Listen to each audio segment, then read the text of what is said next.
Are you nervous about studying abroad in a country where you don't know the native language? In today's video, we're going to talk about some of the tips that you can use to be successful in a study abroad country, even when you don't know the home language. So if you're new to my channel, my name is Kimber. I am the study abroad specialist, and I help students navigate all elements of the study abroad process, including providing information on how to successfully submit your applications, what you might need to do to be able to find financial aid, and also to how to find study abroad programs. So welcome to the channel. So what we're going to talk about today is navigating what it looks like when you are going to a country where you do not know the language. Now, this can be very stressful for a lot of students.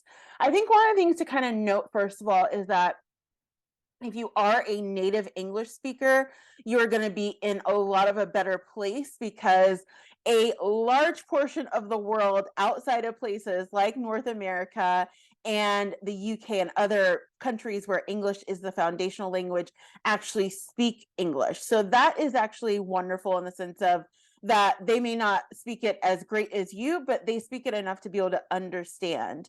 But there are a couple of things that come up when you're starting to think about this. So number one, you want to be culturally respectful, because I think that even as English speakers ourselves, because since most of the world does speak some form of English to a certain extent, we still want to make sure that we are culturally respectful. And I know that this can be really hard because you want to make sure that you are immigrating properly and assimilating properly, but also too, you feel really nervous that you're going to mess up or you're going to offend people because you're not saying the right words or whatever it is. So for English speakers who are going to different countries, I always recommend that you try and do a couple of things. Now, the first thing that you need to do is to understand what the sort of basic language is of wherever you're going. So even if you're going to a Spanish speaking country, do most of the people there speak English? Now, even if the answer is yes, you definitely want to be able to find a way to make sure that you are assimilating and that you are trying to be culturally appropriate when possible. So maybe there are certain places where, even though the country, a lot of people speak English, maybe when you go into restaurants, you still need to speak Spanish. Or maybe within your school, let's say, I know a lot of kids who go to study abroad in Germany struggle with this, because a lot of German schools, even though they speak English, people in Germany speak English, a lot of the language classes and a lot of the classes overall are in German. And so it's something that you definitely need to know. So you want to understand, in terms of culture, what are the expectations? How often do you need to be using the native tongue? This is going to be helpful for you as you sort of start to project forward in deciding how much you need to know beforehand. So in terms of how to actually move forward and tackle this, the first thing I would say is to just do your research. And after you find out how often it would be expected for you to speak the native language, for some places you may go and all they speak is a native language, so that may be a little bit tougher. But the first thing you're going to want to do is to just find any type of free resources that you can sort of dive into. And this looks different for different people. So for some people, you may be audio visual learners. Maybe you want to look at a few YouTube videos. For some people, it may be where you want to actually read text.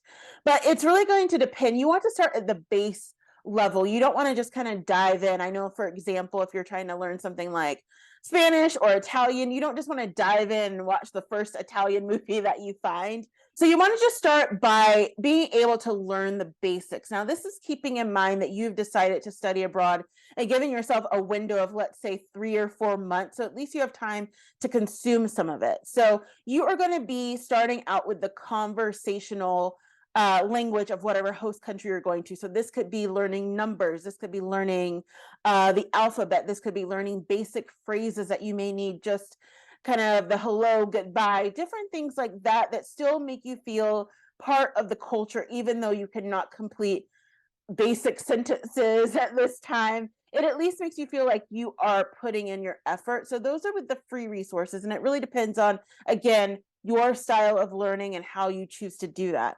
The next thing I would say is that if you have enough time and you have the availability, that you definitely want to consider getting some type of tutoring potentially. So I'm going to put the list right up here of some of the names of different companies that have online courses, including one that I have used before, that you could potentially use to find a tutor to help you. Now, with this, what you want to do is most of these platforms have it where you can specify what you're actually looking for. So you may not be looking for someone to just kind of go through you with a lesson where you're trying to learn all the, day-to-day language and everything about that. You're just trying to learn basic stuff that you can kind of get started with.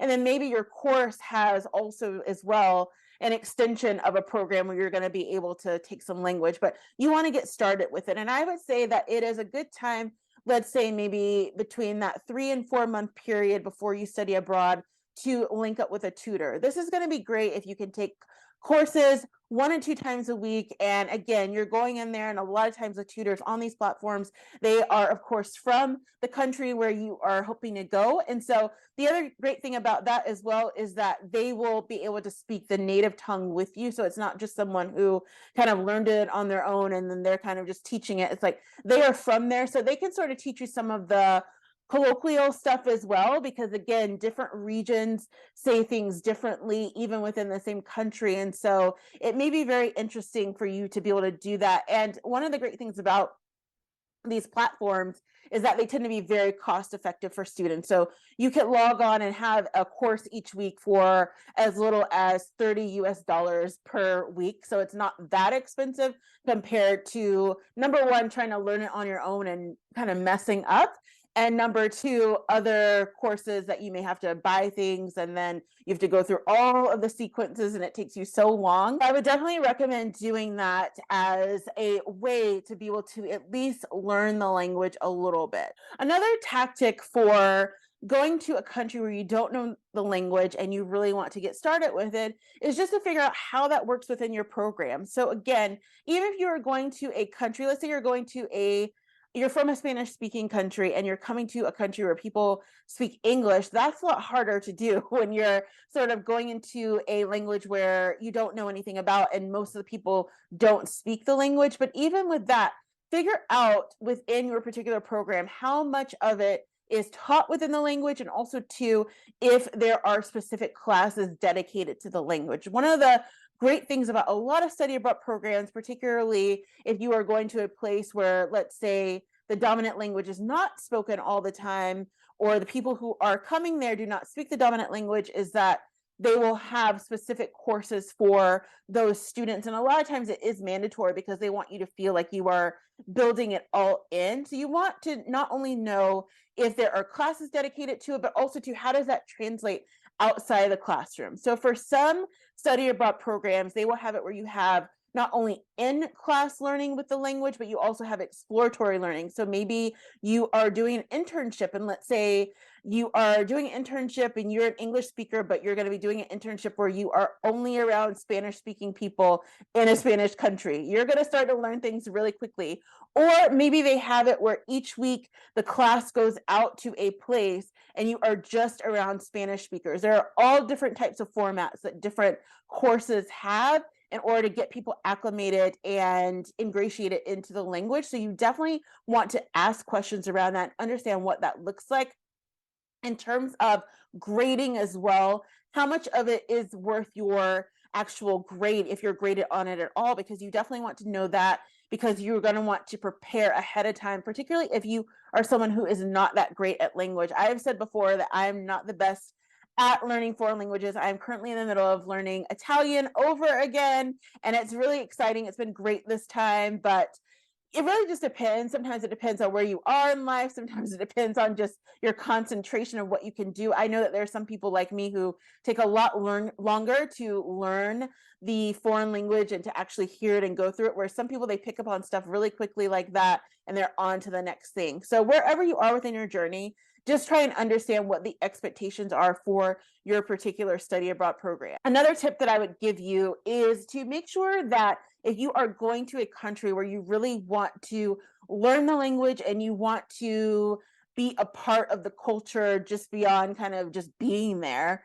is to actually get involved. So get to know people who are there locally. Again, similar to the tutors, people that are there locally, you're going to learn a lot of the sort of basic, more like street language, or, kind of the general day-to-day language that you wouldn't hear necessarily on a YouTube video or through a book. Obviously, you're going to get to actually know like some of the basic phrases, and that's really empowering because a lot of times I know people feel intimidated. They're like, oh my gosh, like I don't speak any of the language. What am I actually going to do? How do I do this?